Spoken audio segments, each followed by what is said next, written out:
Hernandez. I just wanted to ask questions about the risk, and I'm happy to relate it to a specific part of the legislation, which is clause 4, subpart 310, around a within 52 weeks sort of section. Now, the regulatory impact statement on page 11 describes how the cost could potentially be offset by an estimated 238 million in BORE, that's benefits or related expenses savings.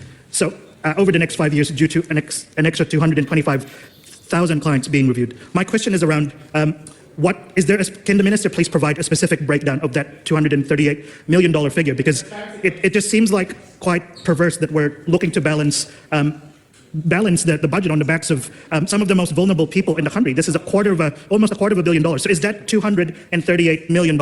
Is that an upper range? Is that a middle range? Or is that the low range of the situation? And we would really like to see the modeling, including if there's specific breakdowns on the benefit groups, whether that's the main benefit, the disability benefit, the accommodation supplement, the New Zealand superannuation. And look, we have a right to this information because we would be getting this information during select committee, and it's just necessary for the process of good lawmaking for us to be getting this information. And I'll also give a second reason why the minister should give this information, is that this information is out here. We can OIA it. The consequence of us OIAing it is that we will receive this information in 20 or 40 or however many working days. That will generate its own media story. It will probably be quite a bad one. If the minister tries to redact the information, we might have to go to the Ombudsman's office, and then the story is about hiding information, so it's double compounded. Whereas if the minister released the information right here, tabled the information, included it in the list of information, that will probably not get that much coverage. There's been a lot of budget legislation. If we're lucky, that will probably get two or three lines, maybe in newsroom, maybe in the spin-off. Whereas if the minister tries to redact, tries to hide this information, this is going to lead to actually bigger and more damaging media stories for the government. So it's in the minister's political interest to actually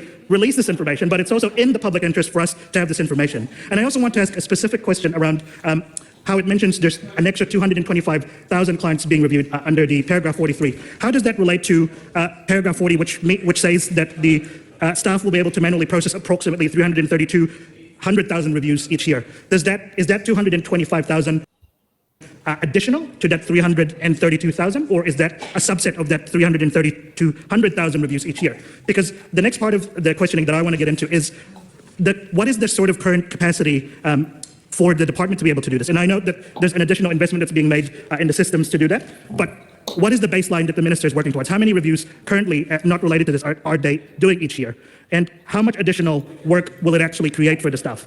Like, has there been any time and motion studies that actually measure the amount of time it takes for employees to actually process and review these applications? Are there different sort of bespoke processes depending on which category of benefit group that they're actually reviewing? And there's been a lot of mention of the so-called the automated decision-making process. Now, presumably, what is the ratio of the decision-making towards AI and towards staff?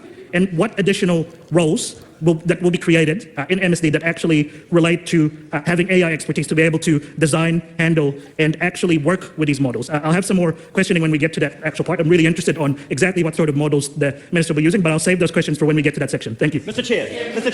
Honourable Dr. Deborah Russell. So Louise has chosen not to answer the question yet, or maybe she's tabling data.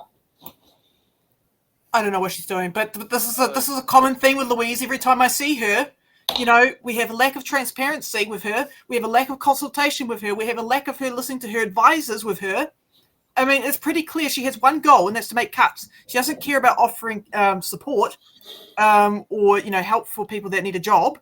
She just wants cuts, and that much is clear when she made that proposal. Yeah. She's like, too many. First thing in that proposal was 20,000 people, you know, or X amount of people. There's too many on the benefit. Must make cuts. Yeah. There's no statement around I am concerned about the mental well-being and level of independence of people who are on the, none of that. It's just her going bam straight into it. Too many people on the benefit. Yeah. Yeah, you always need somewhat. When I was self-employed, I was introduced to the people that would get through to me and work so we could match pace and build confidence. I don't think MSD are supposed to be responsible for that, and then for too long to try out that and see if you know, check out, are they just having a laugh and taking the government for a ride, etc. But that's really not on them. They're supposed to work with their team leader or whatever. You know? Yeah, well, I mean, hold your microphone closer. Work with your team leader, guys. I mean, I've looked at previous data around compliance rates. Most people that are on the benefit are complying with the existing rules. Okay. We went over this last week around the data around how many people. Yeah, so she's making a mountain out of a molehill, trying to make cuts.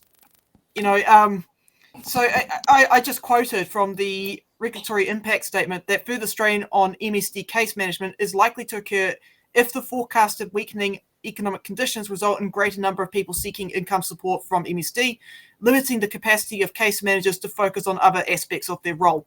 So this is coming. This is in the regulatory impact statement, and she's just like, nope, we're making cuts anyways. We're doing it. There's a poor analysis here between costs and benefits with what she's proposing. Very poor analysis. She hasn't done the work. And I'm incredibly angry with her as a minister. Yeah. I mean, put it this way. I'm not sure who's worse, her or Paul Bennett. Her.